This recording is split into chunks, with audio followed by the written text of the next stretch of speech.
मान लो हम जल चढ़ाते चढ़ाते 2-3 महीने हो गए और शंकर भगवान हमारी नहीं सुन रहे, तो हम जल किस दिशा में बैठकर चढ़ाएं या किस दिशा में खड़े होकर चढ़ाएं? जलाधारी कहां होती है शंकर भगवान की? जम के बोलो जरा सबको, पहले भी कथाओं में बताया। शिव जी की जो ये शंकर भगवान का शिवलिंग है, ये जलाधारी जो पानी बहने का स्थान है, पूरब पश्चिम उत्तर दक्षिण, इसमें से जलाधारी किस ओर जाती है? उत्तर की ओर। कहां जाती है? जम के बोलो जरा, उत्तर की ओर। केवल भारत की भूमि पर एक शिवलिंग ऐसा है जिसकी जलाधारी दक्षिण की ओर है, वो केवल उज्जैनी के कालाधिपति महाकाल बाबा हैं, जिनकी जलाधारी दक्षिण में। बाकी के दुनिया में जितने आपको शंकर के मंदिर मिलेंगे, जितने शिवालय मिलेंगे, सबकी जलाधारी कहां पर रहेगी? जम के बोलो जरा, उत्तर में। उत्तर की ओर जलाधारी रहेगी, उत्तर में। पूरब पश्चिम में नहीं, दक्षिण में नहीं, उत्तर की ओर जलाधारी रहती है। तो बेटी ने पूछा कि गुरुदेव, अगर मान लो हमें जल चढ़ाता चढ़ाता इतना दिन हो गया और बाबा नहीं सुनी दिया, तो हम कई करें? अब उसने तो, बेटी ने तो अपनी भाषा में, राजगढ़ की भाषा में लिख दिया कि हम काई करें। अब तुम बताओ। तो मेरा उस बेटी से निवेदन है, तुम काई मत करो, बस इतना करो कि उत्तर की ओर जो जलाधारी होती है ना, प्रत्येक मंदिर में, ऐसा कोई शिव मंदिर नहीं होगा जिसमें उत्तर की ओर जलाधारी नहीं हो। सब मंदिर में उत्तर की जलाधारी रहती, केवल एक कालाधिपति महाकाल राजा की दक्षिण में, बाकी के सब की उत्तर में। तो अगर बाबा नहीं सुन रहे हैं तो बेलपत्री एक अशोक सुंदरी वाली जगह पर चढ़ाकर, दूसरी बेलपत्री बाबा देवादिदेव महादेव को, ये डंडी का मुख अशोक सुंदरी के यहाँ चढ़ाओ तो उत्तर की ओर। ये जो आप बेलपत्र चढ़ाओगे शिवलिंग के ऊपर, इसकी डंडी का मुख भी उत्तर की ओर। और तुम जब बैठो तो दक्षिण में बैठना। कहां पर बैठना? यहां बैठोगे तो यहां से जो पानी बह रहा है, आप कहां बैठोगे? जैसे ये पानी यहां बह रहा है तो तुम्हें कहां बैठना है? इसके इधर। ना तुम्हें इधर बैठना है, ना तुम्हें उधर बैठना। कहां बैठोगे? दक्षिण में। दक्षिण में बैठोगे तो तुम्हारा मुख कहां हो गया? जम के बोलो, जम के, उत्तर में। तो तुम जब यहां बैठोगे तो ये जो जलाधारी है, जहां से पानी बहकर जा रहा है, यहां बैठोगे। और जब आप जल समर्पित करोगे, जल चढ़ाते चढ़ाते एक बार थोड़ा सा आगे बढ़कर जल की धार को अशोक सुंदरी तक लेकर जाना। ये लगभग तुम 2 या 3 महीना कर कर देखो, मेरा बाबा तुम्हारा हाथ जरूर पकड़ेगा, निश्चित है। वो बल उस स्थान से प्राप्त होगा, वो स्थान, क्योंकि प्रत्येक जो जलाधारी होती है वो उत्तर की ओर होती है, प्रत्येक जलाधारी।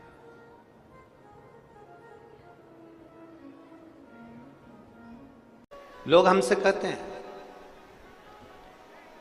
क्या इतने सारे भक्त आते हैं कथा में, क्या ये सब शिव भक्त हैं? क्या इनके अंदर भाव है? हम उनको छाती ठोक कर कह सकते हैं, जो दूसरे को पानी पिलाने के लिए अपने घर से 2 बाटल बैग में टांग कर, वजन उठाकर कथा स्थल तक आ सकती है, तो उसका भाव कुछ कम नहीं हो सकता।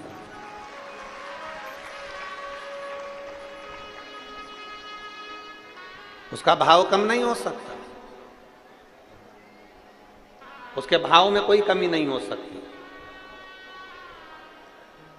उसका भाव कभी गलत नहीं हो सकता।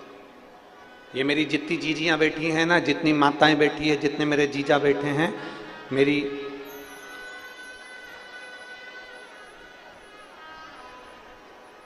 ये जितनी मेरी जीजियां बैठी हैं,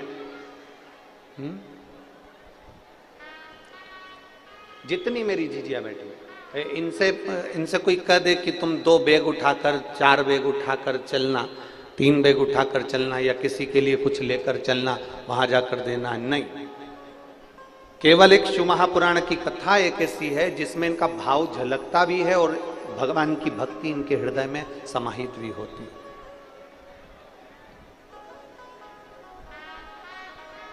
भीतर से भाव उत्पन्न करो और फिर निवेदन करेंगे। शंकर जी के मंदिर में जाओ ना, शिव जी के मंदिर में अगर जाओ या शंकर जी के शिवालय में जाओ या एक लोटा जल समर्पित करने के लिए जाओ, तो वहां जाने से पहले अपने भीतर भाव उत्पन्न करो।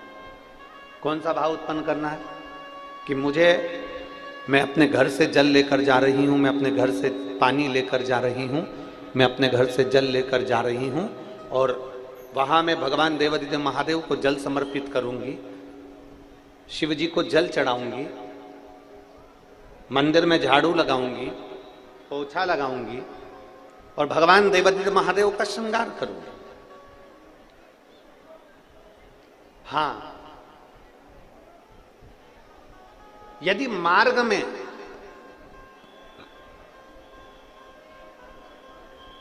इस जल की भी जरूरत अगर भगवान महादेव से भी ज्यादा किसी जीव को पड़ जाए, संत एकनाथ जी, संत तुकाराम जी, जिन्होंने प्रेरणा दी, त्रिवेणी का जल लेकर रामेश्वरम के लिए जाते हैं और बीच मार्ग में एक जीव गर्मी के कारण रोड पर पड़ा हुआ था। संत एकनाथ जी, संत तुकाराम जी उस जल को भगवान उस जीव को पिला देते हैं। साथ वालों ने कहा तुम ये कावड़ लेकर जा रहे हो, साथ वालों ने कहा ये जल लेकर जा रहे हो, तुम्हें त्रिवेणी का जल शंकर भगवान को रामेश्वर में चढ़ाना था और तुम ये बीच में सारा जल तुमने इसको पिला दिया। तो इतने में संत एकनाथ तुकाराम जी महाराज बड़े भाव से कहते हैं कि देखो, वो भी महादेव है और ये भी महादेव है, अगर महादेव को यहां लेना है तो वो जल को स्वीकार करना।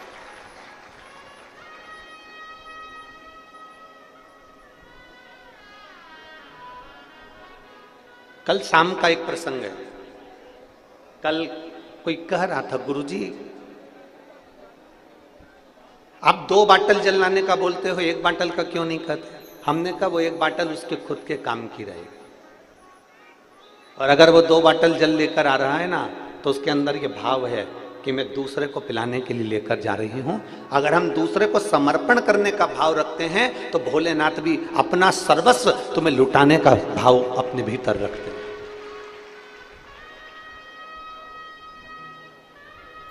और निर्मल मन सो मोहि, आपका भाव जितना सुंदर होगा, आपकी भक्ति जितनी सुंदर होगी, उस निर्मल भाव से परमात्मा को ढूंढने में देर ही नहीं लगेगी। निंदा से दूर हो जाओ, चुगली से दूर हो जाओ, बेकार कर्म से दूर हो जाओ। एक बड़ा सुंदर संवाद आता है।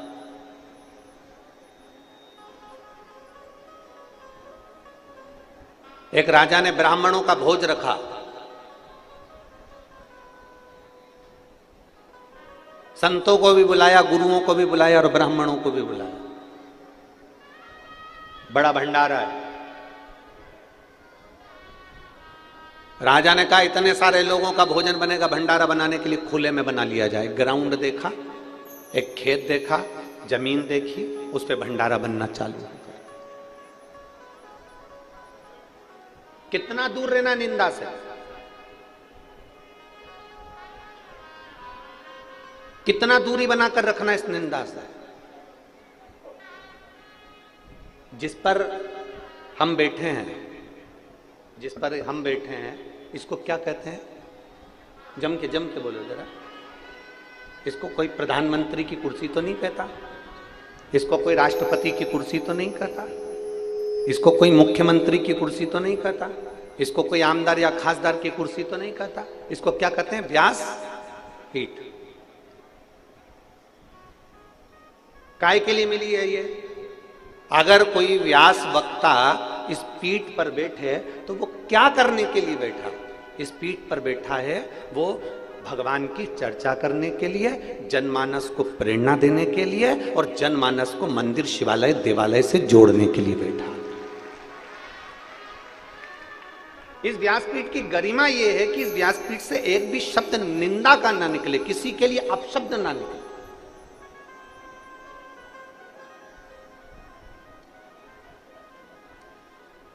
और मेरी परतवाड़ा की जीजियों, आपसे कहना चाहेंगे, निवेदन करना चाहेंगे कि इस व्यासपीठ पर देवाधिदेव महादेव की कृपा से जब भी आते हैं तो माता सरस्वती से कहकर आते हैं, माँ ऐसी कृपा करना, इस कंठ से कोई ऐसी वाणी ना निकलवाना कि किसी के दिल को चोट पहुंच जाए, किसी के हृदय को चोट पहुंचे, ऐसी वाणी नहीं चाहिए। किसी की निंदा इस व्यासपीठ से ना निकले।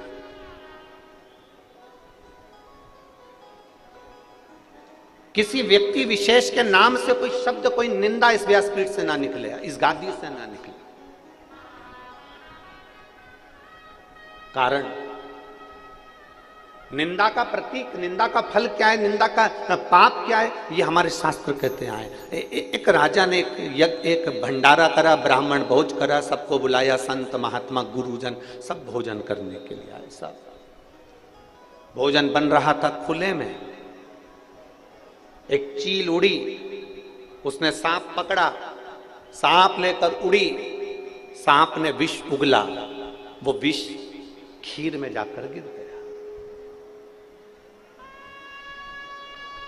खीर में विष गिर गया। ब्राह्मण भोजन कर रहे थे, संत भोजन कर रहे थे, गुरुजन भोजन कर रहे थे, और सारे ब्राह्मण, सारे संत, सारे गुरु उस खीर को खाने के बाद मर गए। जितने भोजन कर रहे सब मर गए। धर्मराज के यहां सभा लग गई, चित्रगुप्त महाराज बैठे। चित्रगुप्त महाराज ने धर्मराज से पूछा, बताइए इतने सारे ब्राह्मण और संत मरे हैं, इसका पाप किसके माथे पर देना,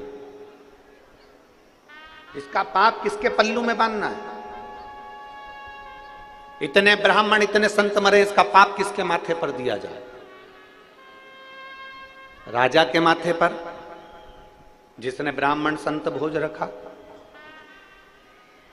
उस सर्प के माथे पर जिसने अपना विष उगल दिया, उस चील के माथे पर जो सर्प लेकर जा रही थी, जो भोजन बना रहा है उसके माथे पर, इतने सारे ब्राह्मण संतों के मरने का पाप किसके माथे पर दिया जाए? बोलो धर्मराज, बताइए।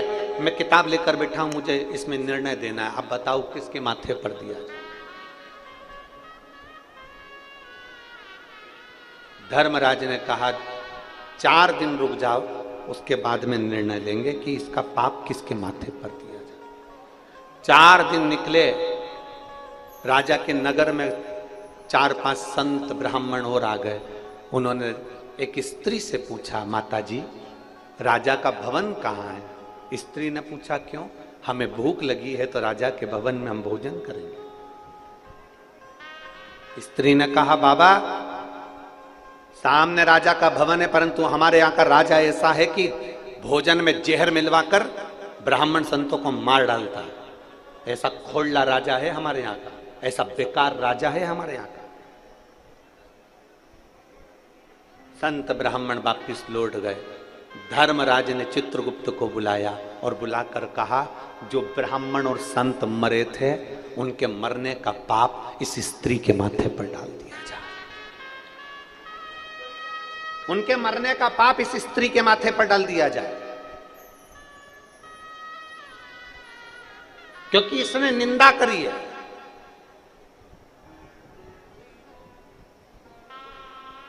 ये निंदा कर रही है। एक छोटी सी निंदा सामने वाले के पाप को हमारे माथे पर चढ़ा देती है। शिव मंदिर में जाना, शंकर के मंदिर में 1 लोटा जल समर्पित करने के लिए जाना, देवाधिदेव महादेव के मंदिर में 1 लोटा जल समर्पित करने के लिए जाना, भगवान शंकर के मंदिर में 1 लोटा जल समर्पित करने के लिए जाना, शिव के दरवाजे पर अगर 1 लोटा जल समर्पित करने के लिए जाना, भगवान देवाधिदेव महादेव के पास अगर जाना तो ये प्रयास कर कर जाना कि मैं शंकर के मंदिर में जब तक रहूं, मैं शंकर के मंदिर में जाऊं और आऊं, तब तक मेरे मुख से भोलेनाथ ऐसी कृपा करना कि किसी की निंदा ना निकल जाए, किसी की निंदा मेरे मुख से ना। किसी की निंदा ना निकले।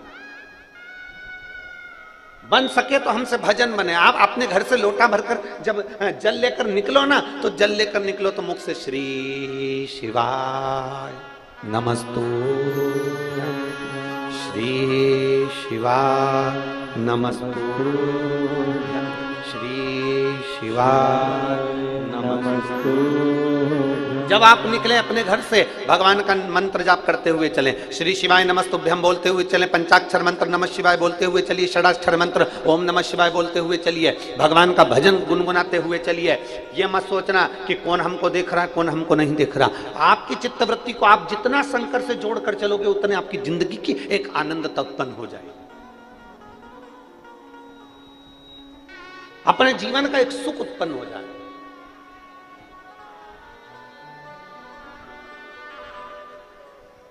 अपने भजन के बल को बढ़ाइए, अपने भाव को बढ़ाइए, अपने भाव।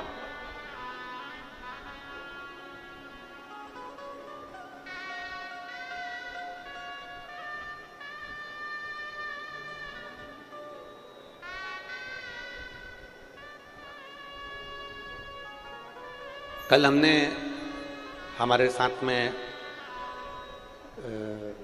माननीय प्रकाश जी के साले जी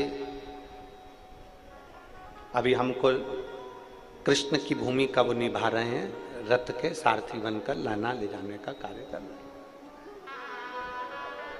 कल हमने उनसे पूछा, इतना तेज गर्मी पड़ रहा है और कई लोगों को खाना पीना भी होता है, पानी भी पीना होता है, 10 जगह का जल भी आता है, भोजन भी आता है, कोई पेट गड़बड़ हो रहा हो, कोई कुछ हो रहा हो, तो उसके लिए हॉस्पिटल ले जाने के लिए क्या प्रयोजन है? तो उन्होंने कहा, गुरुजी हमारे यहाँ के परहतवाड़ा के जो विधायक महोदय हैं, बच्चू भैया ऐसा कुछ नाम उन्होंने बताया था, श्री बच्चू जी कुडू, कहा गुरुजी एक अस्थायी हॉस्पिटल बनाया गया हमारी कथा स्थल के आसपास में, जिससे लोगों का इलाज हो सके। मैं माननीय विधायक महोदय बच्चू भैया जी को बहुत बहुत साधुवाद देता हूं कि आपने ये व्यवस्था की। साधुता है।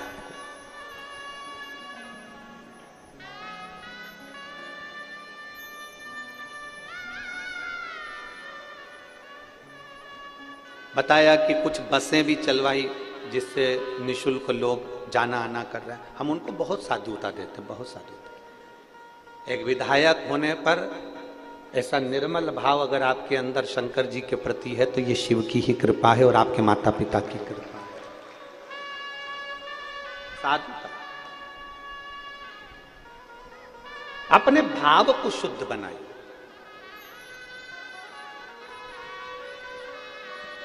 और जब तक अपना भाव शुद्ध नहीं होगा ना, भगवान नहीं मिलेगा। एक बड़ी सुंदर बात आती है, संत बनना सरल है पर सरल बनना कठिन है। मेरी जीजियों, संत कोई भी बन सकता है पर सरल नहीं बन पाता।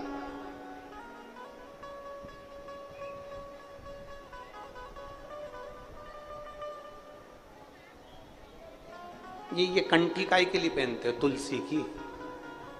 जम के बोलो जरा। गले में तुलसी की कंठी काय के लिए पहनते हो? गले में रुद्राक्ष काय के लिए पहनते हो? गुरु जी से मंत्र काय के लिए लेते हो? गुरु दीक्षा काय के लिए लेते हो? बड़े बड़े अवधे पर जाकर बैठ जाए और आपने किसी गुरु से मंत्र लिया है, कंठी पहनी है, गले में अगर तुलसी की माला पहने हो, गले में अगर रुद्राक्ष की माला पहने हो, कंठी का मतलब होता है कि अपने कंठ से किसी की निंदा ना निकले। कंठी का मतलब है अपने कंठ से किसी की बुराई ना निकले। कंठी का मतलब है अपने मुख से किसी के लिए अपशब्द ना निकले। तो समझ लो कि तुम किसी गुरु के चेले हो और तुम्हारा शास्त्र, तुम्हारा वेद, तुम्हारा पुराण तुमको ये बता रहा है कि तुमने उस कंठी को धारण करा है, तुमने अपने कंठ को शुद्ध कर लिया है।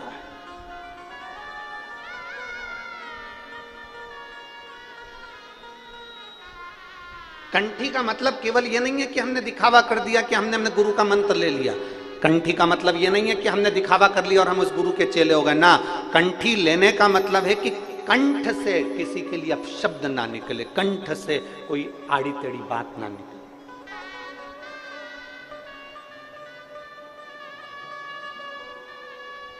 और मत बुरे कर्म कर बंदे, वरना पछताएगा।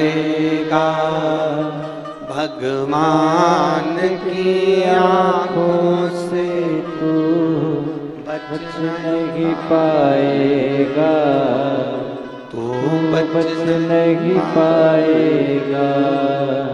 अरे ओ अज्ञानी मत कर नादानी, तेरे कर्म का फल भी तू ही पाएगा। जैसा किया तूने तेरे आगे आएगा। मत बुरे कर्म कर बंदे, वरना पछताएगा। भगवान की आँखों से तू बच नहीं पाएगा, तू बच नहीं पाएगा। ऐसा कर्म क्यों करना? कंठ में कंठी पहने हो और मुख से निंदा कर रहे हो, कंठ में कंठी पहने हो और अपने मुख से आप अपशब्द कह रहे हो, तो ये श्रेष्ठता नहीं बनती। मेरी जीजियों और मेरे जीजाओं, मेरी बेटियों, मेरे बेटाओं, जिंदगी में एक बात याद रखना, जो फसल बोओगे वही तुमको काटना पड़ेगा, वही काट। मंदिर काहे के लिए जाते हो? जम के बोलो जरा जल्दी से। मंदिर काहे के लिए जाते हो? भगवान को अपना दुखड़ा सुनाने के लिए, भगवान से मांगने के लिए। चलो अच्छा, इसको अपन बाद में सुनेंगे, पहले ये बताओ जमीन किस किस के यहां पर है? खेती, खेती किस किस के पास में? हाथ उठाओ जरा। जमीन किस किस के पास में? चलो ठीक है, साधुता। भगवान आपकी और 2-4-6 बीघा और आगे बढ़ा। बहुत अच्छी फसल हुई, शायद इधर फसल को पीक कहते हैं। क्या कहते हैं? पीक। बहुत अच्छी पीक हुई, बहुत अच्छी फसल हुई, ढेर सारी फसल हुई, ढेर सारी पीक हुई। उस फसल को कहां लेकर जाते हो फिर बाद में, जब बहुत सारी हो जाती है? तो जम के बोलो, मंडी। कहां ले जाते हो? मंडी। पीक बहुत अच्छी हुई, फसल बहुत सारी हुई, गेहूं बहुत हो गया, धान बहुत हो गया, सोयाबीन बहुत हो गया, कपास बहुत हो गया। जब फसल बहुत सारी हो गई तो हम इसको कहां लेकर गए? जम के बोलो, सब बोलो, कहां लेकर गए इसको?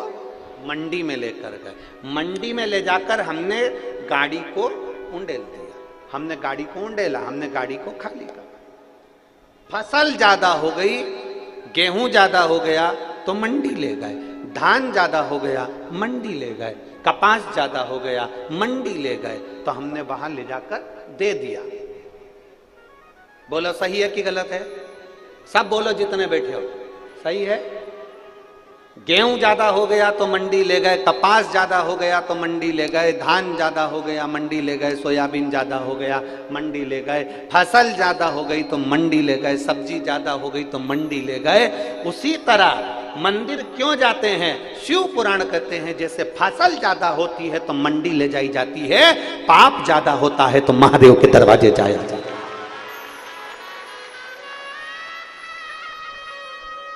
मंडी में जाकर फसल को खाली करा जाता है और मंदिर में रोज जब हम देव अधिदेव महादेव को लोटा भर के जल चढ़ाने जाते हैं ना, तुमको तो मालूम भी नहीं पड़ता हमारे ऊपर जो जो पाप चढ़ा हुआ होता है वो धीरे धीरे जल चढ़ाते चढ़ाते जब हम महादेव के सामने अपने शीश को झुकाते हैं तो जैसे ट्राली, बैलगाड़ी, जैसे फसल की गाड़ी खाली हो जाती है, जब हम महादेव के आगे शीश झुकाते हैं तो हमारे ऊपर का पाप भी खाली हो जाता है।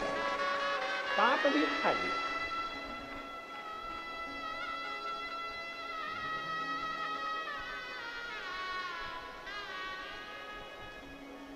फसल ज्यादा हो गई, हम उसको मंडी ले गए, कपास ज्यादा हो गया मंडी ले गए, सोयाबीन ज्यादा हो गया मंडी ले गए, गेहूं ज्यादा हो गया, मंडी ले गए, निवेदन है जब बहुत, और ऐसा कोई मनुष्य नहीं जो पाप ना करता, सबके मुख से रोज झूठ निकलता, रोज सबके मुख से अपशब्द निकलता।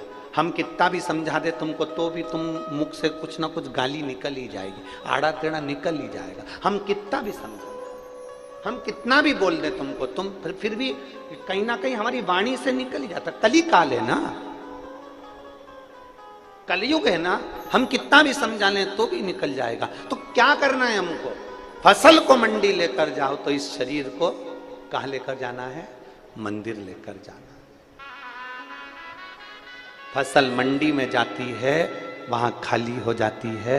ये शरीर जब देव अधिदेव महादेव के उस मंदिर में, उस देवालय में, उस शिवालय में जब जाता है, तो ये पाप भी हमारा खाली हो जाता है। पाप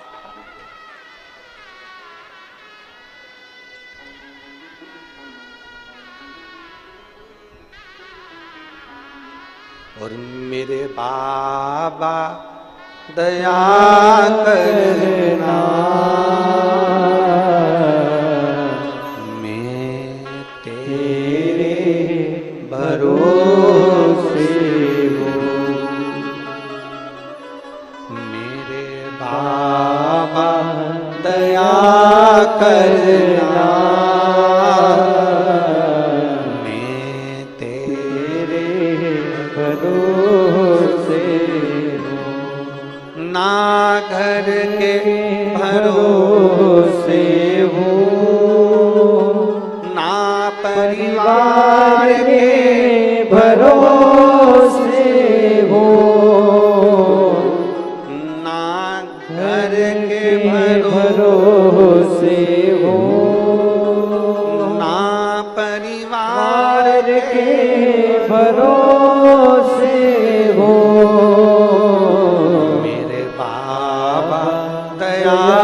करना, मैं तेरे भरोसे हूँ। भोले बाबा दया करना, मैं तेरे भरोसे हूँ। हम शिव के भरोसे, हम परमात्मा के भरोसे।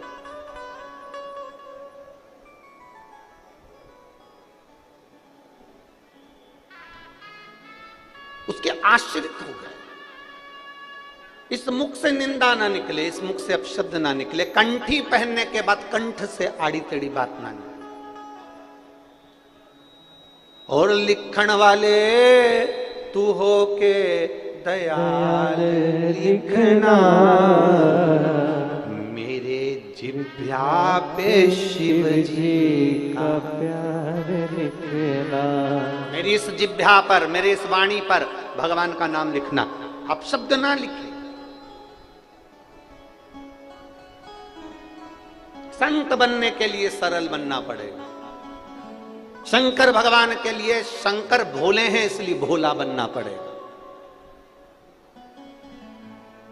जो जैसा है ना उसके जैसा वैसा बनना पड़ता है।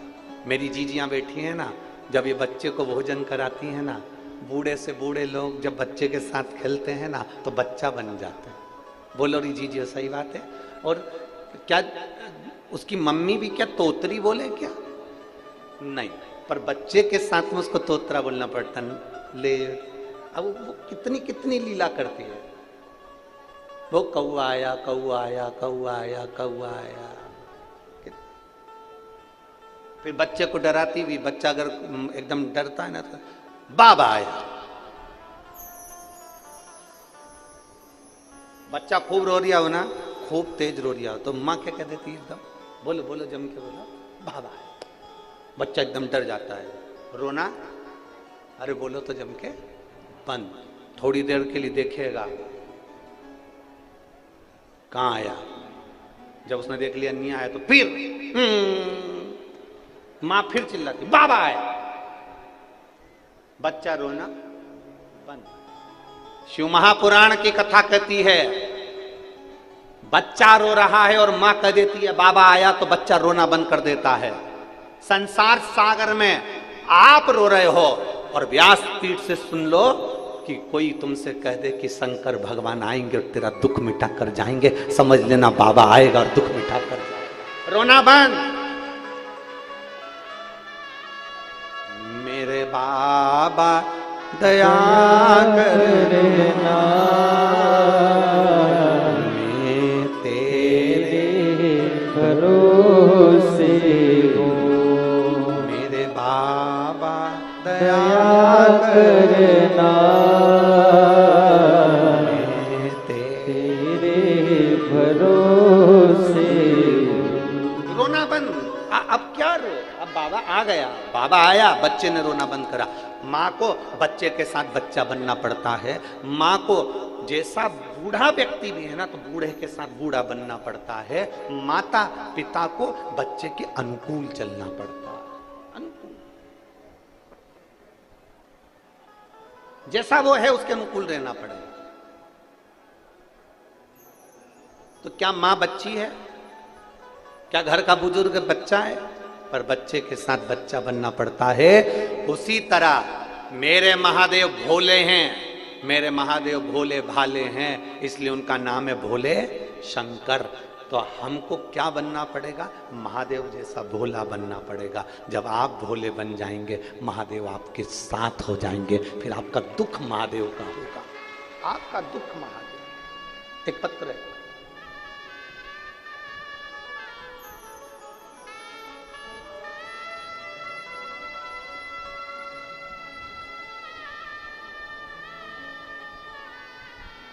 प्रतिभा सतीश मसूरकार, मैं हीवरखेड़ तहसील तेल्हारा जिला अकोला की हूँ।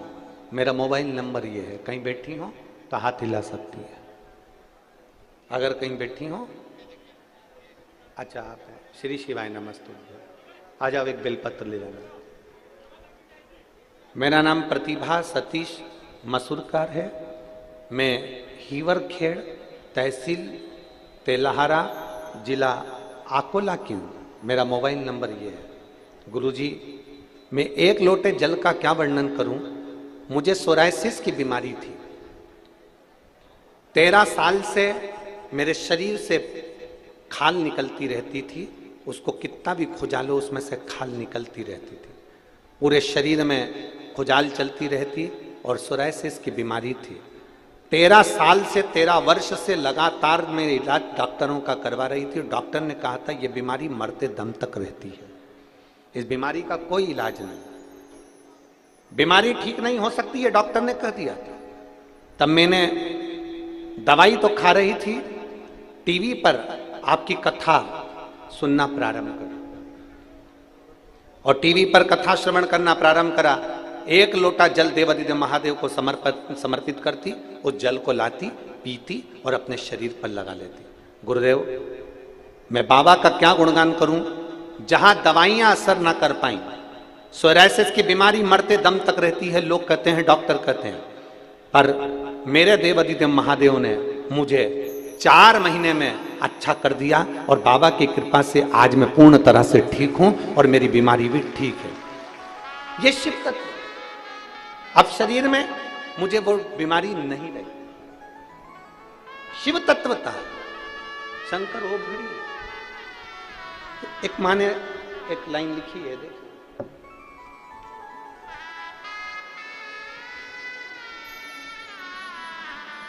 सो दीपिका सचिन राखोड़े, पेंशनपुरा परतवाड़ा की रहने वाली हूं। मेरा मोबाइल नंबर यह, कहीं बैठी है तो हाथ हिला सकती है। अगर कहीं बैठी हो, सो दीपिका सचिन राखोड़े, पेंशनपुरा परतवाड़ा की रहने वाली हूं। कहीं बैठी हो तो हाथ हिला सकती है। परतवाड़ा की रहने वाली हूं। मेरी लड़की खुशी सचिन राखोड़े 8 महीने की हुई, तब से, जब वो 8 महीने की हुई तब से उसको एक गठान हो गई और गठान डॉक्टर को दिखाया तो डॉक्टर कहते हैं कि इसका ऑपरेशन करना पड़ेगा। अबे डॉक्टर सोनोग्राफी करवाए, जांच करवाई, जांच करने के बाद उसको ऑपरेशन का कह दिया। जब हमने ऑपरेशन का सुना तो हमने, बच्ची छोटी है जानकर ऑपरेशन कैसे कराते, हमने इतनी छोटी सी बच्ची का कैसे ऑपरेशन करा। तब हमने ऑपरेशन करने का मन से निकाल दिया और हमारी पड़ोसन के कहने से हमने शंकर जी को एक लोटा जल चढ़ाना प्रारंभ करा। शिव जी को जल चढ़ाते, वो जल लाकर अपनी बेटी को दे देते। बेटी की उम्र छोटी है और उसको ये गठान उसके बगल में हो गई। अब करें क्या गुरुदेव, 2.5 महीने तक हमने उस बच्ची को शंकर जी पे चढ़े हुए जल को पिलाते रहे और एक दिन उस बच्ची के जो गठान थी वो अपने आप फूट गई और फूटते से ही उसकी गांठ में जो सामान था वो सब बाहर निकल गया और डॉक्टर के पास हम लेकर भागे तो डॉक्टर ने कहा ये तो कोई चमत्कार ही है जो तुम्हारी बेटी बिना ऑपरेशन के ठीक हो गई। ये शिरकत है। सो दीपिका सचिन राठौड़े, पेंशनपुरा परतवाड़ा की रहने वाली हूं। मेरा नंबर ये है, कहीं बैठी हो तो हाथ हिला सकते। आजा बेटा।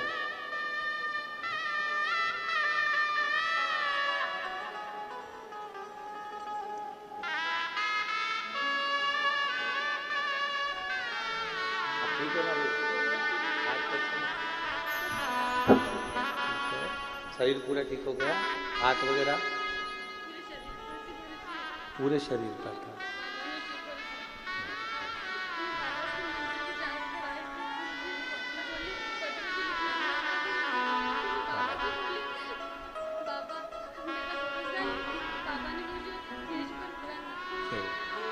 अब ठीक है ना बेटा?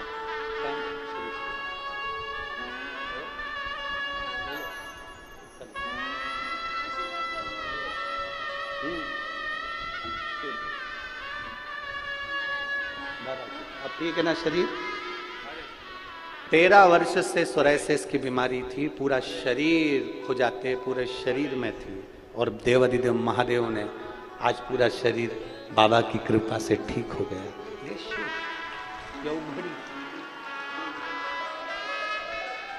और खाली ना जाता कोई दर से तुम्हारे, खाली न जाता कोई दर से तुम्हारे, मैं भी खड़ी हूँ नंदी बागे पसारे, अपने हृदय से लगा लो गिरा जा रहा हूँ, उठा लो। आप दिल से उसको एक लोटा जल चढ़, आप दिल से उससे निवेदन करो। वो बेटी ने एक लाइन अच्छी लिखी है, प्रतिभा सतीश मसूरकार, हीवर खेड़ा, तेलाहारा, जिला अकोला। इन्होंने एक लाइन अच्छी लिखी है,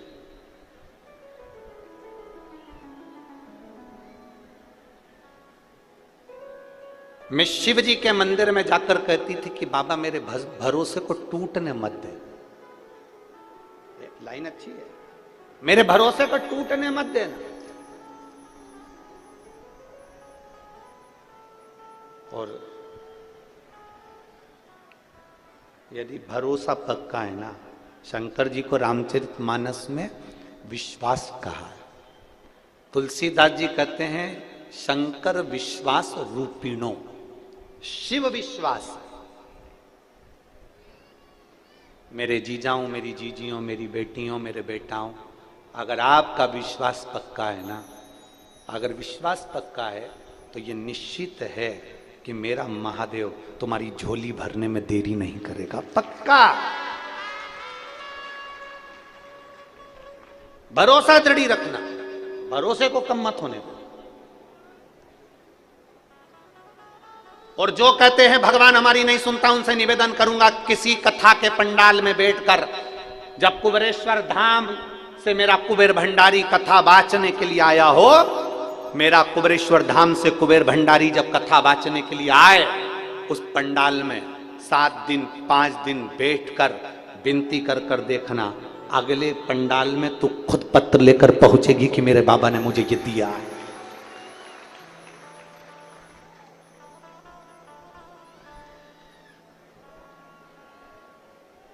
उससे विनय करिए।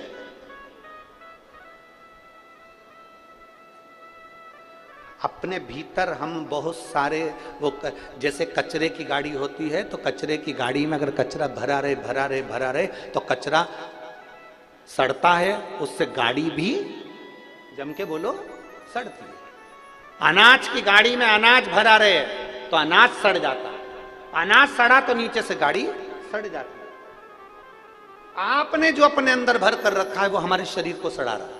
आपने कपट भर के रखा है तो वो कपट हमारे शरीर को सड़ा रहा है। हाँ, आपने गंदे विचार भर कर रखे हैं तो गंदे विचार हमको सड़ा रहा है। अहंकार भर के रखा है तो अहंकार हमको सड़ा रहा है। अपने भीतर जो हमने भरा, इसलिए कचरे की गाड़ी को खाली करना जरूरी है, अनाज की गाड़ी को खाली करना जरूरी है, बर्तन में पानी भरा है तो उसको खाली करना जरूरी है, वरना जंग लग जाएगी। प्लास्टिक की बाल्टी होगी तो बाल्टी चिकनी हो जाएगी, पानी भरा रहेगा तो उसमें कई जम जाएगी। इसलिए कपड़ा पानी में पड़ा रहेगा तो वो पानी में कपड़ा भी बेकार हो जाएगा। शास्त्र कहता है खाली करना जरूरी है। डब्बे में भरा है खाली करो, बाल्टी में भरा है खाली करो, कचरा भरा है खाली करो, अनाज भरा है खाली करो, कुएं में पानी भरा है कुएं को भी खाली करना जरूरी है। अगर कुआं खाली नहीं होगा तो पानी बदबू मारने लगेगा, कुएं को भी खाली करना जरूरी है। उसी तरह कुएं को खाली करना जरूरी है, तालाब को खाली करना जरूरी है, अनाज की गाड़ी को खाली करना जरूरी है, कचरे की गाड़ी को खाली करना जरूरी है। तो ये एक बात याद रखना, अपने दिल को भी महादेव के सामने कहकर खाली करना जरूरी है। खाली करो।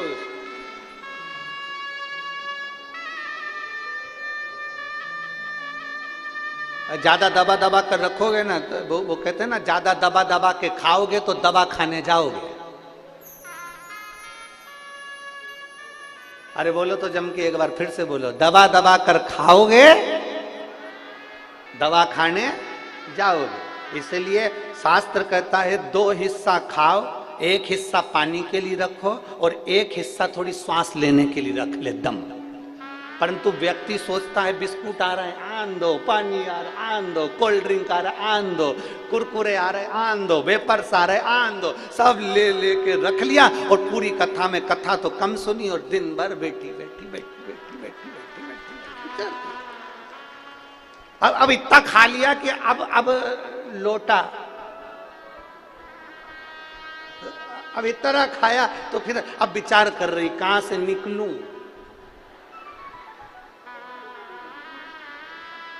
कहां से जाऊं, सारी जनता भरी पड़ी है, कहां करूं। कथा में बैठो ना तो पानी भी उतनी मात्रा में पियो जितना शरीर को लगे। मालूम पड़े ज्यादा पी लो तो 25 बार किधर से जाऊं,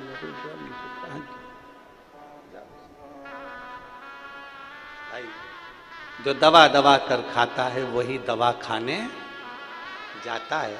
इसलिए भीतर अपने अहंकार को इतना मत भर लो, काम को इतना मत भर लो, लोभ तृष्णा आसक्ति को इतना मत भर लो। दबा के भरोगे ना तो फिर दवा खाने तो जाना ही।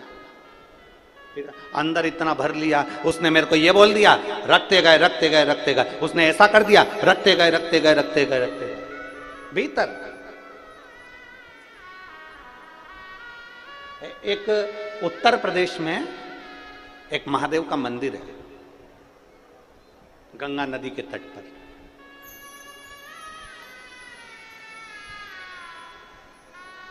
हमीरपुरा उत्तर प्रदेश में पड़ता है, गंगा नदी के तट पर।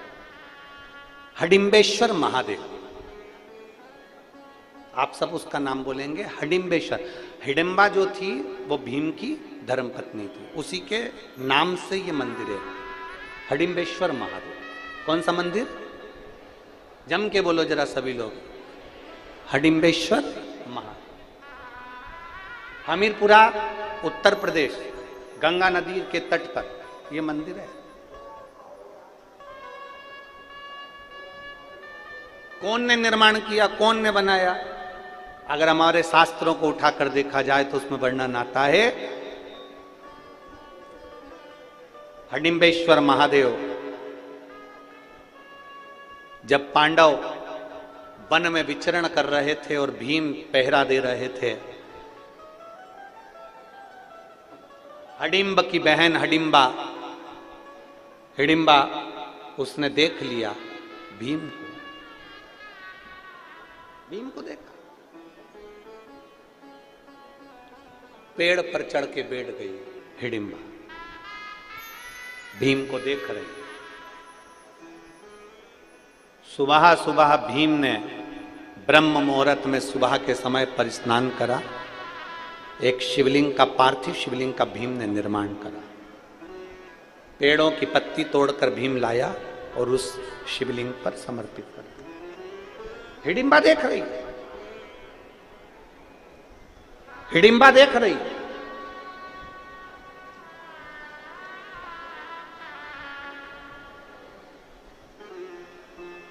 हमीरपुरा उत्तर प्रदेश में हडिम्बेश्वर महादेव गंगा नदी के तट पर, जो उत्तर प्रदेश के रहवासी हैं वो दर्शन करते होंगे वहां।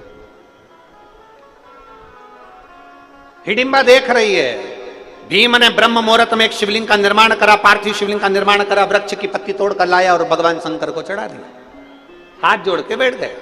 हिडिम्बा राक्षसी थी, उसकी वृत्ति अच्छी नहीं थी, उसका विचार अच्छा नहीं था, वो तो भीम को खाने को आई थी, वो भीम को मारने के लिए आई थी, पांडवों के प्राण लेने के लिए आई थी, प्राण ग्रहण करने के लिए, प्राणों को नोचने के लिए आई थी, वो समाप्त करने के लिए आई थी। पर वो हिडिम्बा बैठ गई पेड़ पर, वृक्ष पर, भीम को देखती रही।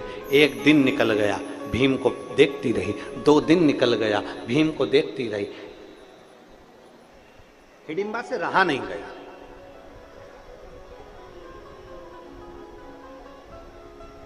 हिडिम्बा से रहा नहीं गया। तब हिडिम्बा एक सुंदर स्त्री का रूप रखकर एक मुनि के पास में पहुंच गई। हिडिम्बा एक सुंदर स्त्री का रूप रखकर, एक अभी तक राक्षसी विग्रह था उसका, अभी तक राक्षसी शरीर था उसका। जैसे श्रीमद् भागवत में कथा आती है पूतना की,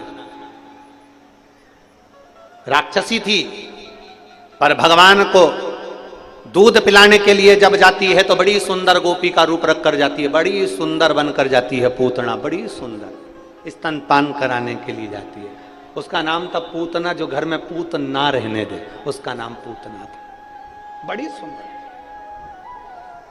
अति रमणीय बनकर पूतना चली जाती है भगवान कृष्ण के सम्मुख में। यशोदा जी ने पूछा तुम कौन हो? पूतना कहती है मैं ब्रज की गोपी हूं। क्यों आई हो?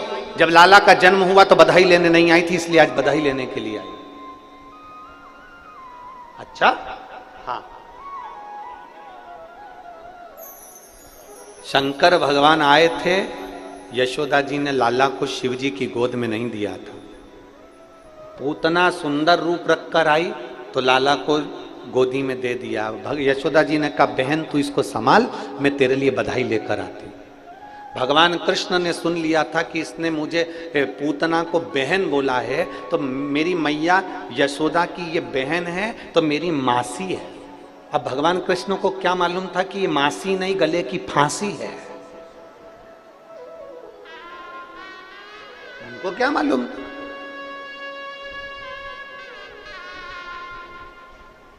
अब क्या करा भगवान कृष्ण ने? जरा ये हिडिंबा का चरित्र चल रहा है, उसमें अपन समझे जरा पूतना का चरित्र। पूतना ने क्या करा? भगवान कृष्ण को दूध पिलाना प्रारंभ करा, क्योंकि विष स्तनों में विष लगाकर लेकर आई थी। दूध पिलाना प्रारंभ करा, और भगवान भी बड़े चतुर, भगवान भी बड़े चतुर, और भगवान ने पूतना के दूध को पीना प्रारंभ करा। पूतना जब तक दूध दे रही थी, स्तनपान करा रही थी, तब तक भगवान ने पिया, और दूध के बाद में जब पूतना ने विष देना चालू करा, तब भगवान ने पूतना के प्राणों को हर लिया। अब भागवत में एक संवाद बड़ा विचित्र आता है कि भगवान ने पूतना का स्तनपान क्यों किया? मैया यशोदा का स्तनपान करना था, फिर पूतना का क्यों करा? भगवान कृष्ण ने पूतना के दूध को क्यों पिया, स्तनपान क्यों करा? श्रीमद् भागवत में श्रीमद् वल्लभाचार्य जी सुबोधनी के अंदर वर्णन करते हैं कि ये पूतना सारे ब्रज के बच्चों को स्तनपान कराती कराती आ रही थी। ये पूतना सारे ब्रज के बच्चों को स्तनपान कराती कराती आ रही थी। बच्चों के प्राण स्तनपान करने से छूट रहे थे, मर रहे थे। तो जितने बच्चों के प्राण छूटते थे वो मुख से छूटते थे दूध पीते पीते। तो प्राण पूतना के स्तन में भर चुके थे। सारे ब्रजवासियों के बच्चों के प्राण पूतना के स्तन में भरे हुए थे। तब भगवान कृष्ण ने विचार करा, इसके स्तन में सारे ब्रज के बच्चों के प्राण भरे हैं, दूध पीऊंगा तो इन सभी प्राणों को मैं निकाल कर अपने उदर में रख लूंगा, क्योंकि ये ब्रजवासी के प्राण हैं और ब्रजवासी मुझे प्राणों से प्रिय हैं। भगवान कृष्ण ने पूतना के दूध को पीना प्रारंभ करा और पीते पीते सारे प्राण निकाल कर अपने पेट में रख लिए, उदर में रख लिए। अब उदर में वो प्राण रह गए।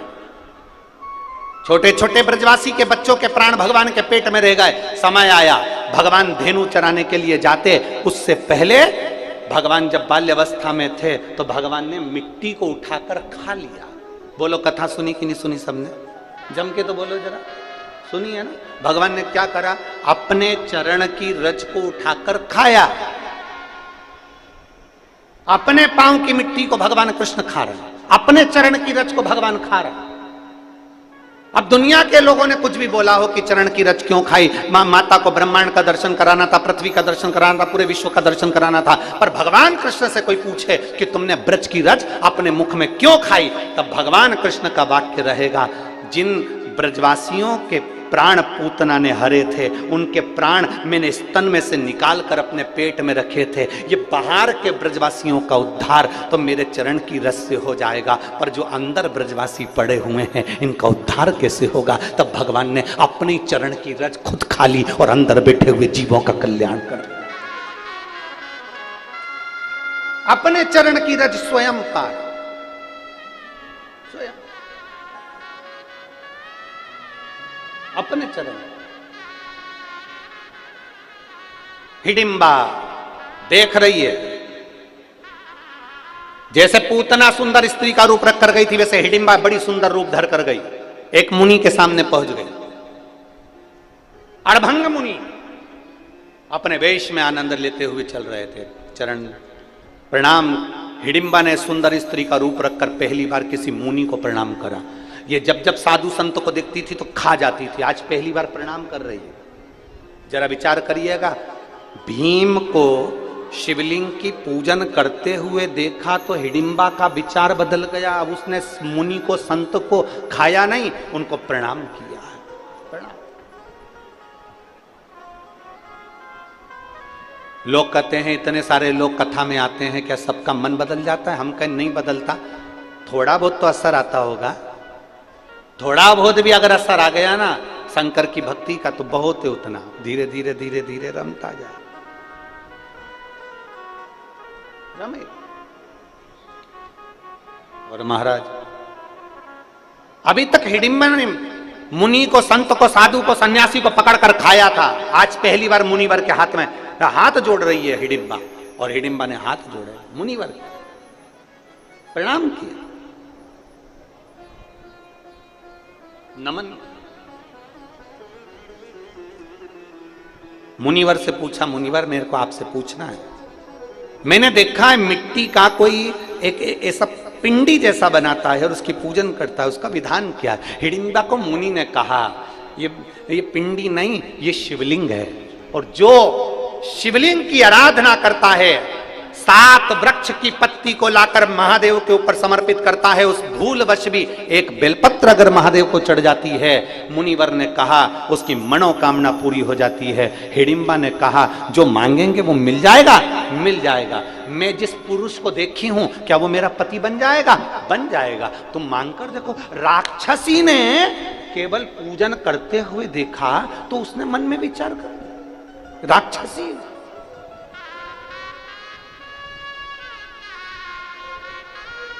आपको अगर शंकर के मंदिर में जाता हुआ कोई देखे और मंदिर जाना चालू कर दे, समझ ले उसका कल्याण होने वाला है। आप शंकर की कथा में जा रहे हैं और कथा में जाते हुए शिव महापुराण के महत्तम में लिखा है, जब कोई नारी, पुरुष, बच्चा, बूढ़ा, कोई भी शिव पुराण की कथा सुनकर जब वो अपने गांव में जाता है तो गांव में जो उस मनुष्य का, उस पुरुष का मात्र दर्शन कर लेते हैं तो उनके पितृ भी पार उतर जाते हैं। इतना वर्णन शिव पुराण में लिखा है।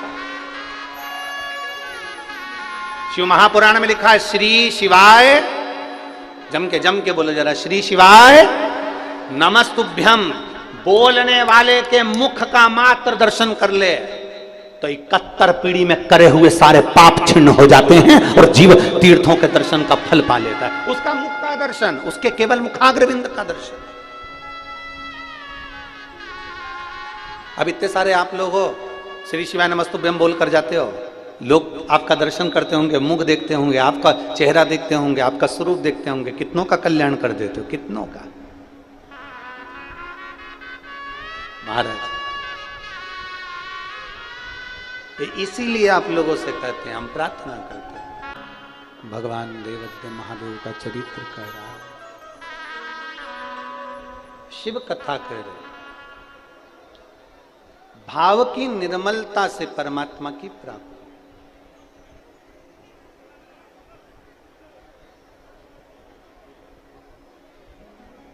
कभी कभी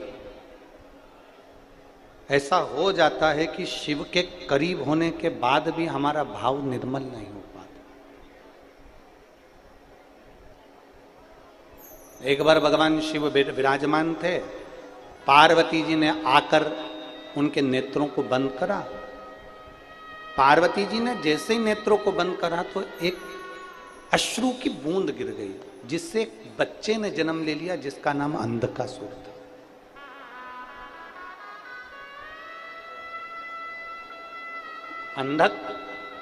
अंधकासुर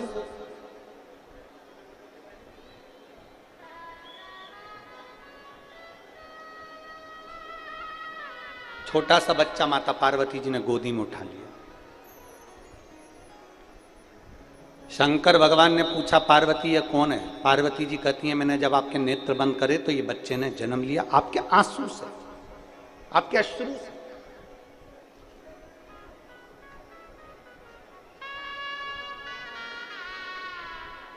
कभी कभी ऐसा होता है जो शंकर के करीब में भी है ना, वो भी शिव से दूर है। मेरी जीजियों,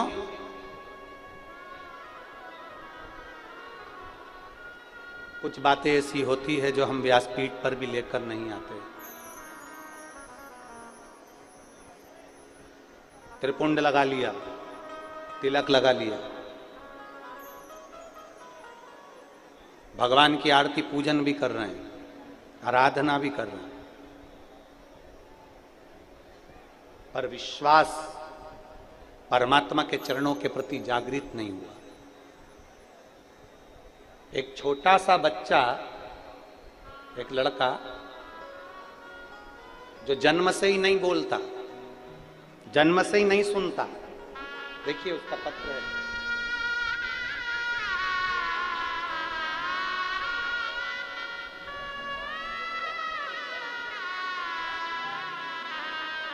उसका एक सर्टिफिकेट भी लगाया गया है, जो जन्म से ही ना सुनता है ना बोलता है, उसका साथ में लगाया गया है कार्ड।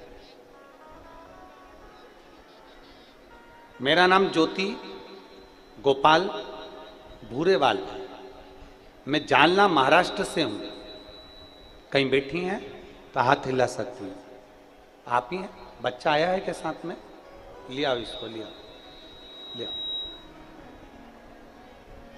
मेरा नाम ज्योति गोपाल भूरेवाल है, मैं जालना महाराष्ट्र से हूँ। मेरे बेटे का नाम उमेश भूरेवाल है। उसे बचपन से ही सुनना बोलना नहीं आता था। जब से हमने भगवान देवादिदेव महादेव की शिव महापुराण की कथा सुनना प्रारंभ करी,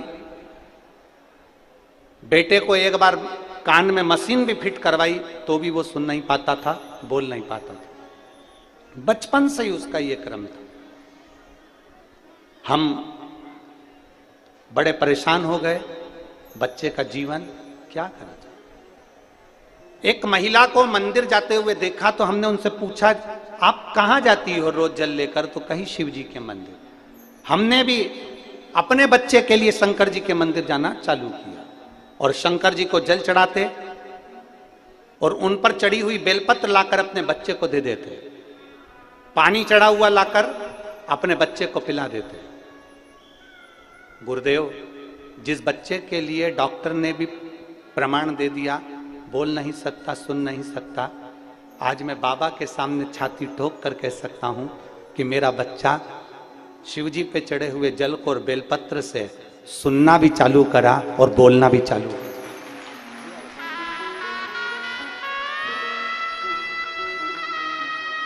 अब मेरा बच्चा धीरे धीरे थोड़ा थोड़ा बोलना भी चालू कर दिया और सुनना भी।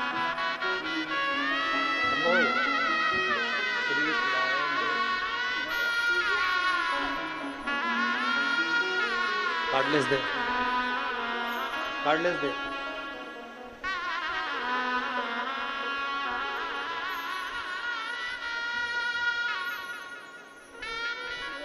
श्री शिवाय।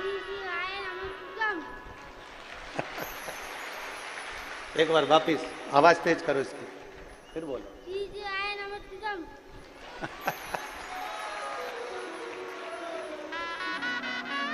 बम्बू।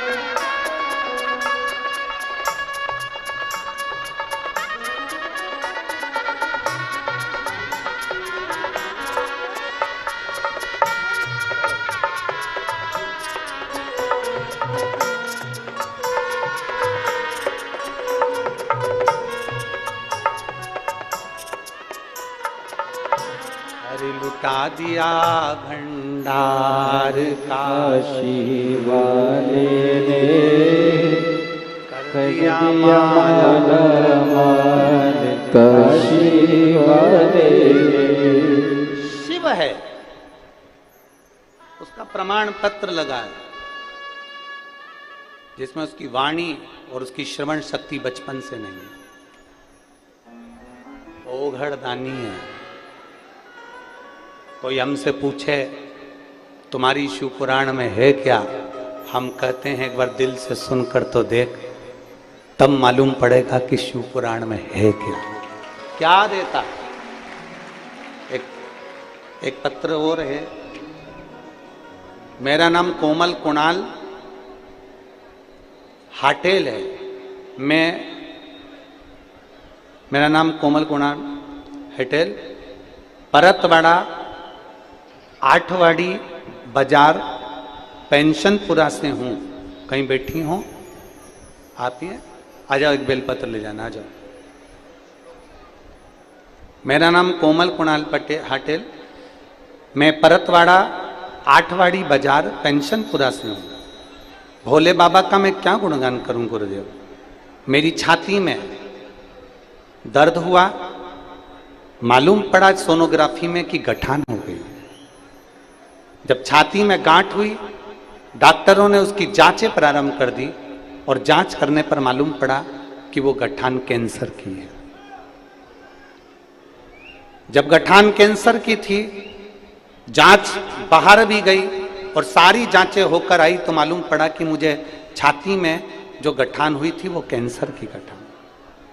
खूब रोई मैं, सोचने लगी कि अब जिंदगी क्या बची, क्या करूं। गुरुदेव, एक बार केवल मोबाइल पर आपकी कथा थोड़ी सी किसी ने भेजी थी और वो मैंने सुनी, मेरा विश्वास हो गया। अब डॉक्टर के पास में अगली जांच जब कराऊंगी जब देवाधिदेव महादेव के सीहोर होकर जाऊंगा। बाबा के धाम गई, रुद्राक्ष लाई, शिवजी पे चढ़ा हुआ जल पीना प्रारंभ करा, पशुपतिनाथ का व्रत करना प्रारंभ करा, बेलपत्री को उठाकर नंदी के पास बैठकर कुंदकेश्वर महादेव के नाम से खाना प्रारंभ करा। और दूसरी बार फिर मेरी जांच होना प्रारंभ हुई तो जो कैंसर की गठान थी, डॉक्टर ने जांच कर कर मुंबई में कह दिया वो पानी की गठान है, वो कैंसर की नहीं। बाबा ने 4 हॉस्पिटल में मुझे कैंसर बताया गया और अगला हॉस्पिटल ऐसा था कि भोलेनाथ जी की कृपा से मुझे कैंसर नहीं निकला। ये शिव की आराधना है, ये शंकर की कृपा। मैं शिव को क्या गुणगान महाराज, उसको समझना कठिन है, शिव को जानना बहुत कठिन, बहुत कठिन। हमारा क्या है, हम तो ये आज कथा का 6ठा दिन हो जाएगा, कल 7वां दिन, सुबह 9:30 बजे से 12:30 बजे तक कथा हो जाएगी। 7 दिन पूरे करके परतवाड़ा से सीहोर चले जाएंगे। 16 तारीख से वापिस कथा छत्तीसगढ़ कुरूद में प्रारंभ हो जाएगी, धन्वंतरी जिले में। तो ये सब शिव की ही तो कृपा, शंकर की ही तो कृपा। वहां कथा प्रारंभ हो जाएगी छत्तीसगढ़ में। हम छत्तीसगढ़ वालों से निवेदन करते हैं, मौका मिल रहा है कथा सुनने का, छोड़ना नहीं। 2 बजे से 5 बजे तक कथा सुनने को मिलेगी, आप आनंद लो उस कथा को। और आपसे भी कहते हैं, टीवी पर कथा आए ना, तुम्हारा मन लगे ना लगे, चित्त लगे ना लगे, तुम्हारा मन है कथा सुनने का नहीं है तो भी अपने घर की टीवी को चालू कर कर रखो। कम से कम शिव पुराण का थोड़ा सा शब्द आपके घर में पहुंचेगा तो घर में भी अगर कुछ तकलीफ होगी तो बाहर नहीं। इतनी करोड़ों लोग, लाखों लोग एक साथ में जब श्री शिवाय नमस्तुभ्यम बोलते हैं तो आधी ऊर्जा तो वैसे ही प्रबल हो जाती है। ना जाने कितने रोग, ना जाने कितनी तकलीफें समाप्त हो जाती है। मेरी जीजियों, पत्र तो इतने हैं कि हम उसको पढ़ नहीं सकते, वो तो जो पढ़ाई में आ जाते हैं 2-4 आपको बोल देते, नहीं तो इन पत्रों की संख्या नीचे रखने की जगह नहीं है, इतने पत्र हैं, इतना पत्र इकट्ठा हुआ।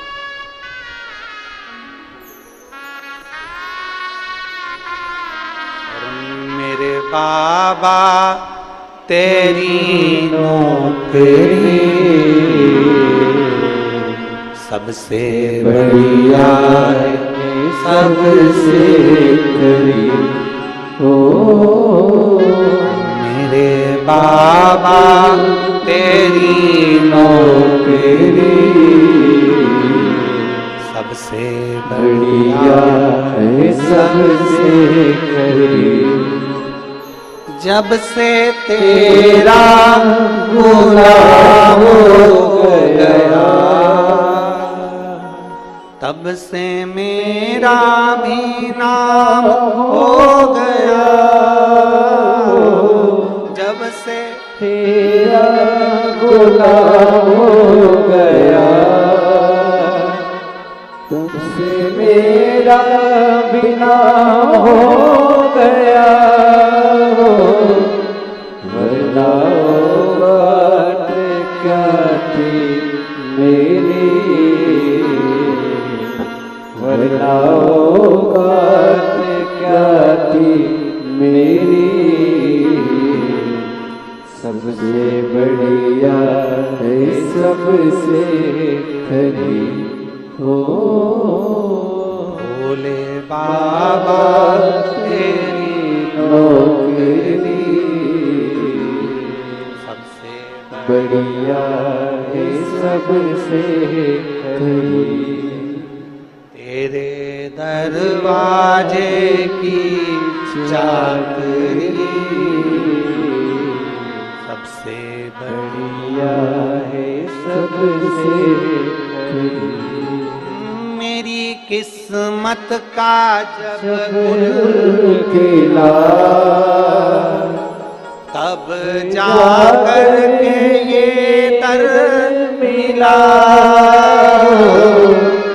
मेरी किस्मत का जब गुल खिला तब जाकर के ये दर मिला। अब तो हो गई है रहमत तेरी, अब तो हो गई है रहमत तेरी, सबसे बढ़िया है, सबसे खरी हो। भोले बाबा तेरी नौकरी बढ़िया है सबसे करीब। उसको भजो दिल से, दिल से। हिडिंबा ने मुनि से पूछा, जो हिडिंबा राक्षस प्रवृत्ति की थी वो पूछ रही, असुर प्रवृत्ति की थी जो हिडिंबा वो पूछ रही है, क्या भोलेनाथ जी से मांगो तो मिल जाता है? हां। हिडिंबा ने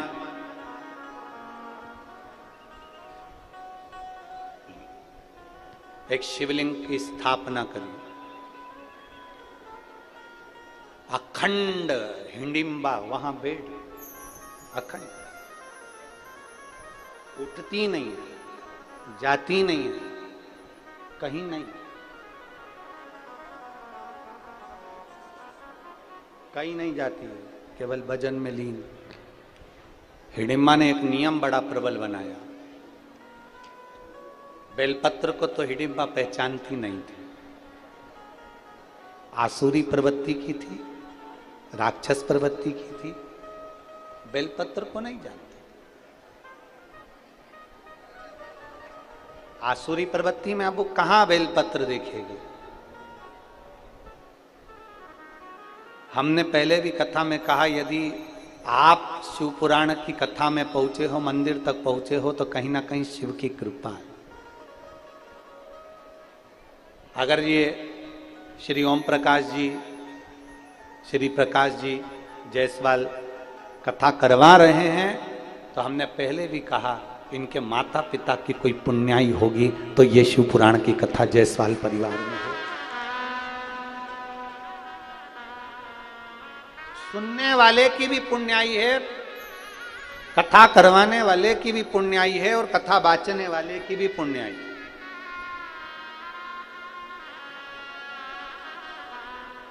पर उसमें सबसे प्रबल पुण्याई है यजमान परिवार की और एक आपकी। सबसे बड़ी पुण्याई जो ये कथा आपने करवाई और आप श्रवण कर रहे हो, और ये बाबा कुबेर भंडारी इस कथा को बाच रहा है। ओ बाबा, पुण्याई है। भरतवाड़ा वालों जरा विचार करिएगा, वैशाख महीने में तुम लोग इतना दान करते क्या? बोलो, जम के बोलो। इतना पानी पिलाया तुमने, इतना लोगों को चाय पिलाई, वो सामने एक बड़ा स्टॉल लगा है जय झूलेलाल समिति, मैं उनको भी धन्यवाद देता हूं। लगातार प्रतिदिन कुछ ना कुछ प्रसाद में, कभी चना, कभी कुछ, पूरे टाइम, ऐसा नहीं कि खत्म हो जाए। उन्हें हलवाई में ही रख रखा है, बनाते जा रहा है, लगाते जा रहा है। हम रास्ते से जाते हैं, बीच में जगह जगह पर कोई ने शरबत का स्टॉल लगा रखा है, कोई ने पानी का स्टॉल लगा रखा है। और ऐसे कई भगत हैं जिनका तो नाम हमको आता भी नहीं, हम तो बस गाड़ी से निकलते हैं तो देख लेते हैं, तो ध्यान में आ जाता है तो बोल देते हैं। ऐसे बहुत भगत है। आप में कई माताएं ऐसी हैं, ऐसा एल्युमिनियम का इतना बड़ा डब्बा, उसमें भर के लिया पोहा, उपमा, खिचड़ी, और अपने पास में लेके बैठ गई। जो आसपास की माता है उनको धीरे धीरे कथा भी सुनती जा रही और निकाल निकाल के देती जा रही। धन्य मेरी परतवाड़ा की जीजियों, मैं आपको नमन करता हूं, प्रणाम करता हूं।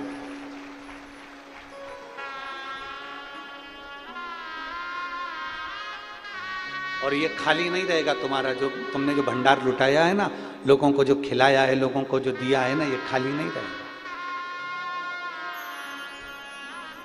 ये खाली नहीं रहेगा।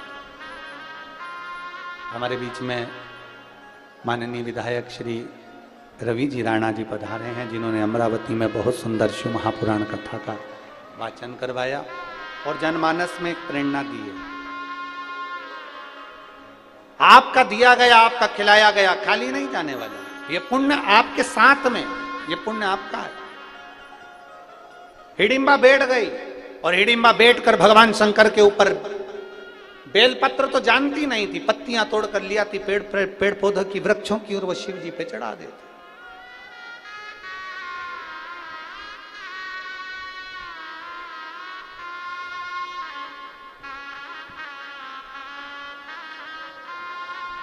और हिडिंबा लगी भगवान शंकर की आराधना करने, हिडिंबा भगवान शिव की आराधना में डूबने लगी।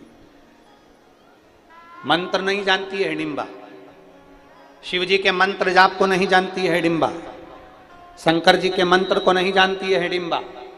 बस पत्तियां तोड़ती है, शंकर जी को चढ़ा देती है और बैठी है। केवल पत्ती को तोड़ने के लिए, पत्तियों को लेने के लिए जाती है, उसके सिवाय वो कहीं नहीं जाती, शंकर जी के सामने बैठी रहती है। अब जिस मुनि ने उसको बोला था कि जो मांगोगे मिलेगा, वो विश्वास पक्का था हिडिंबा का कि जो मांगोगे मिलेगा। जैसे आपका विश्वास पक्का है, आपका भरोसा पक्का है। आप कथा पर विश्वास करते हो ना कि मैंने सुना है, शंकर सुनता है, एक लोटा जल चढ़ाएंगे वो सुनेगा, बेलपत्र चढ़ाएंगे सुनेगा, बेलपत्र खाएंगे रोग मुक्त होगा, तकलीफ मेरी मिट जाएगी। ये आपने सुना है, आप सुनते हो तो विश्वास जागृत होता है, विश्वास जागृत होता है तो शिव सुनता है, करता है।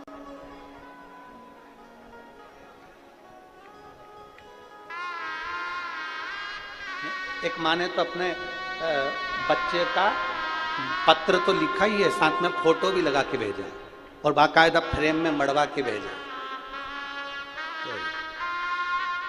और लिखा है बड़े मिश्रा जी और छोटे मिश्रा जी, फ्रेम में जड़वा के भेजा। और उसने पत्र में लिखा है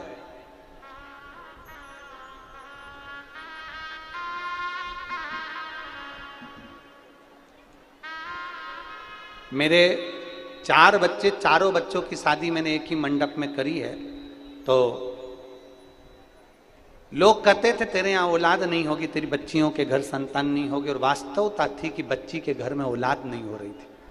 कई साल निकल गए, तब आखिरी में सब जगह डॉक्टरों को दिखाना बंद कर दिया। फिर हमने पशुपति व्रत करा और बाबा की कृपा से जो बच्चे का सुख नहीं था, बाबा ने ऐसी कृपा करी कि 5वां व्रत पूर्ण हुआ और मेरी बेटी के घर में संतान की प्राप्ति हुई।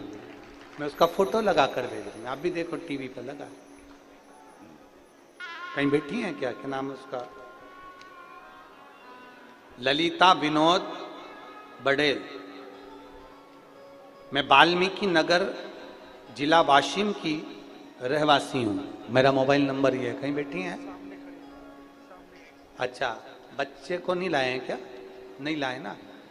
अच्छा, अब तो नानी होगी इसकी, है ना? शंभू, क्या लिखा है देखना जरा, कैच करिए। अच्छा, बच्चे का नाम शिव है।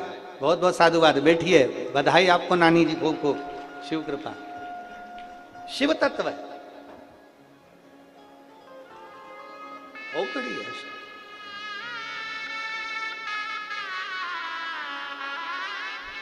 आप करो दिल से आराधना, आप करो दिल से पूजन, वो सुनेगा, वो महादेव है।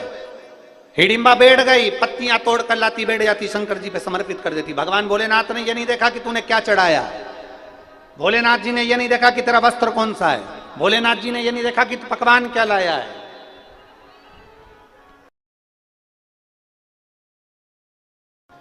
भगवान को कितने भोग लगते हैं? अरे जम के तो बोलो। लोग लिखते हैं 56 भोग लगते हैं। कितने भोग लगते हैं? महादेव को नहीं, मेरे ठाकुर जी को, मेरे राम जी को, मेरे नारायण को, मेरे गणेश जी को, सबको कितने भोग लगते हैं? 56। शिव महापुराण की कथा में बाबा देवाधिदेव महादेव माता पार्वती जी को बड़ा सुंदर एक उपदेश दे रहा है। देवाधिदेव महादेव माता पार्वती जी को उपदेश दे रहा है। उस उपदेश में माता पार्वती जी से कहते हैं, पार्वती सुन, जैसे देवताओं को भोग लगते हैं ढेर सारे, उसी तरह मनुष्य को भी भोग भोगना पड़ते हैं ढेर सारे। इस मानव शरीर को भी भोग भोगना पड़ते हैं। कई दुख जिंदगी में आते जाते हैं, आते जाते हैं, भोगना पड़ता है।